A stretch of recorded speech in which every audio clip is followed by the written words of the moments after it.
మజ్జిగ చారు అంటే చాలండి పళ్ళెం పట్టుకుని రెడీగా ఉంటాం. ఎందుకంటే అంత రుచిగా ఉంటాయి. ఇంట్లో కూరగాయలు ఏమీ లేనప్పుడు ఇది ట్రై చేయండి.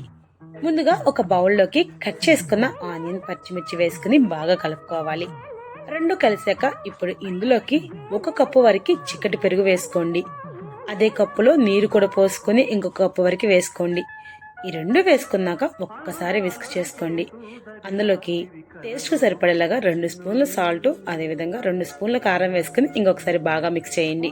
ఇంకా తాలింపు కోసం ఆయిల్ పెట్టుకుని అందులోకి వెల్లుల్లి, పోపు దినుసులు, ఎండుమిర్చి, ఇంగువ, కరివేపాకు, పసుపు వేసుకుని ఒకసారి బాగా వేయించుకోండి. బాగా వేగిన తర్వాత ఇంకా స్టవ్ ఆఫ్ చేసుకుని ఇప్పుడే రెడీగా ఉన్న ఈ తాలింపుని మనం ముందుగానే ప్రిపేర్ చేసుకున్న మజ్జిగ చారులో వేసుకుని కలుపుకోండి. అంతేనండి, ఎన్నో తరాల నుండి వస్తున్న ట్రెడిషనల్ మజ్జిగ చారు రెడీ. ఏంటి, మీరు కూడా ఈసారి ట్రై చేస్తారు కదా ఇదే విధంగా?